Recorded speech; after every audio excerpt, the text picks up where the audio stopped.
história foi de despejo, que eu fui despejada, deparei nas condições de rua, sabe? A minha história é essa, sabe? Então, e eu tinha que sobreviver. Assim, eu sempre gostei de ter minha alimentação na hora certa, um banho. Então, isso não era possível, e eu tornei possível isso, entendeu? De continuar, mesmo na rua, um ritmo, né? O comportamento, a vontade, a esperança.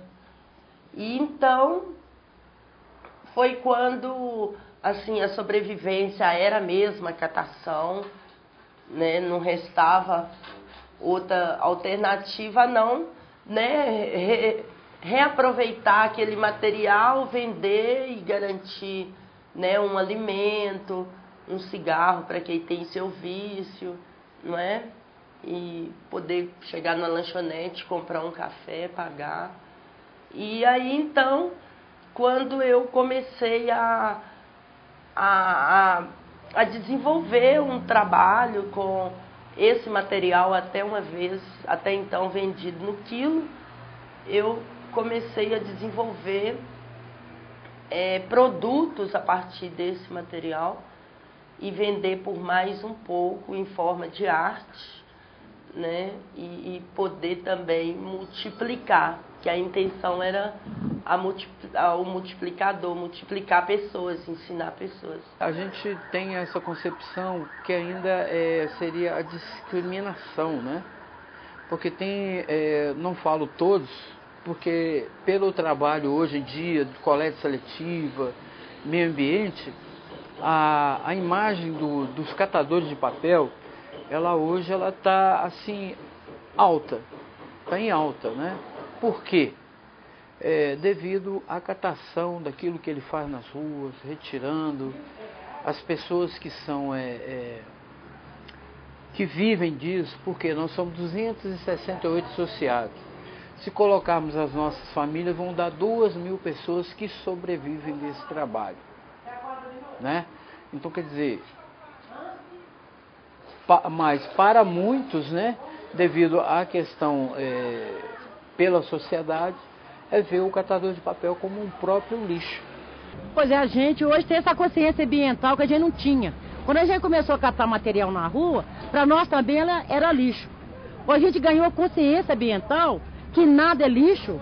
O lixo está na nossa cabeça. Quando a gente mistura o nosso lixo e põe nosso material, que eu não posso falar lixo, e põe no passeio, sem responsabilidade nenhuma, com a nossa saúde, com o nosso meio ambiente, não existe lixo. O nosso planeta está revoltado. As pessoas não entendem a gente como catador, eles não entendem. Eles xingam a gente, humilham, xinga a mãe da gente, chama a gente de burro, de cavalo, disso, aquilo, outro, por causa dos carrinhos na rua, atrapalhando o trânsito, né? Mas nisso eu vejo que eles não estão entendendo o que a gente está fazendo, porque nesse nosso meio, a gente não ajuda somente a gente ajuda tanto o meio ambiente, como ajuda também a prefeitura e a CLU. Porque o tanto de material que a gente traz à noite, cada catador traz à noite, sem falar no que eles tiram durante o dia, que eu também já fiz coleta do dia e não faço mais. É inacreditável. Quer dizer, a CLU, para pegar todo esse nosso material, ele teria que ter pelo menos uns 10 caminhões a mais na rua pegando esse material. E a gente faz isso sem nenhum compromisso com eles. E eles não reconhecem.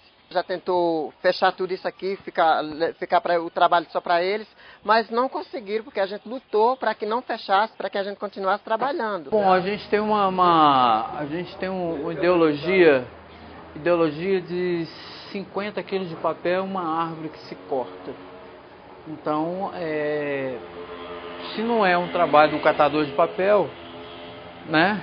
Então, quer dizer, a gente tira da rua 500 mil quilos que entra por mês aqui. Isso é uma base, né? E então, desses 500 mil, vamos pôr aí mais da metade de papel. Então, quantas árvores com o trabalho dos catadores de papel deixou-se de cortar? Não adianta nada você reciclar material e não reciclar a consciência, sabe? você fazer por fazer, você tem que fazer totalmente, né? Você tem que fazer com a consciência e melhorando cada dia, porque tá longe da gente fazer tudo, né? A gente não consegue. Mas se esforçar para fazer um pouco já é bom. Entra aqui dentro da Asmari 500 mil quilos, que seriam 500 toneladas de material mês. 36% são empresas, escolas e repartições públicas.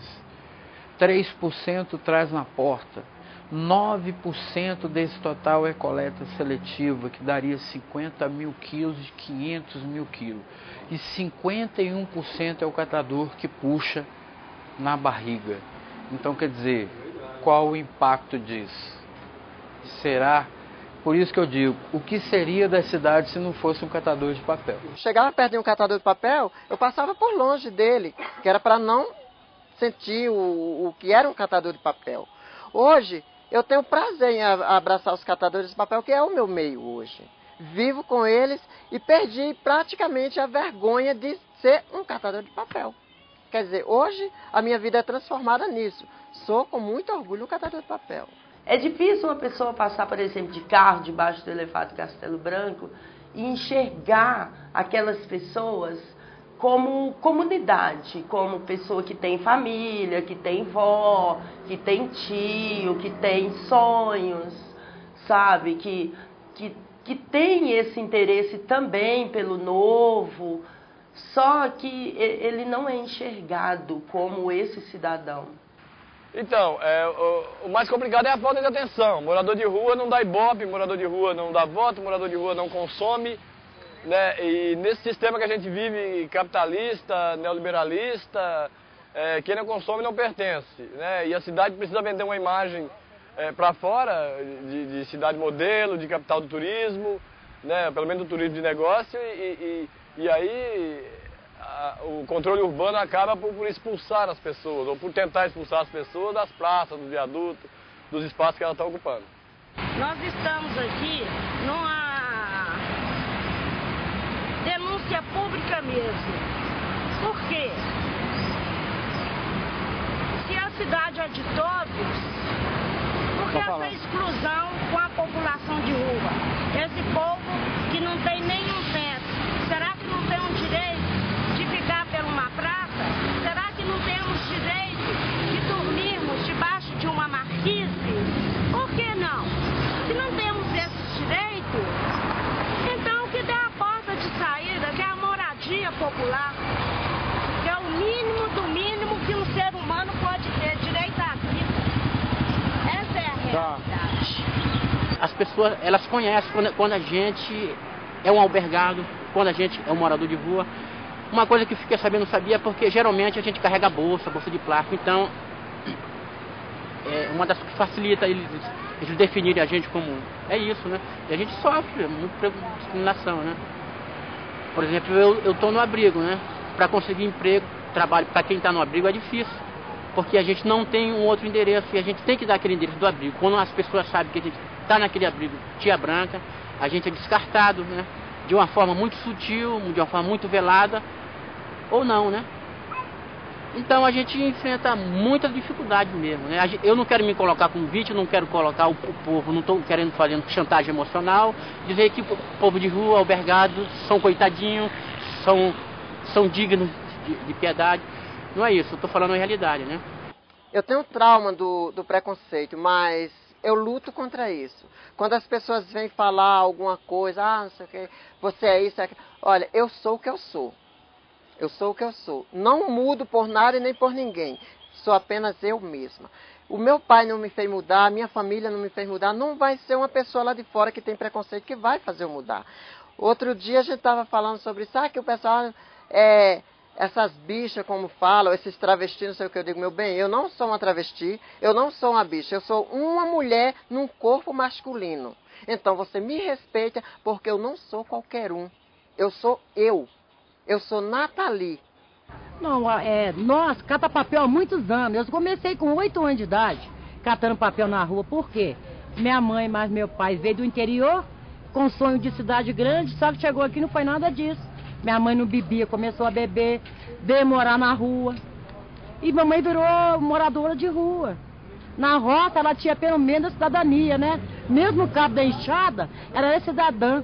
Aqui ela perdeu tudo. Autoestima, cidadania. Foi em meados de 80, a gente teve que sofrer perseguição muito grande de fiscal e polícia. Tirando nós debaixo das marquises, quando nós estávamos separando nosso material. E vinha o caminhão-pipa, moiava nós debaixo das marquises. Aí teve em meados de 80 que desceu o povo tudo pra essa área, onde é que vocês estão aqui agora, onde é Asmari.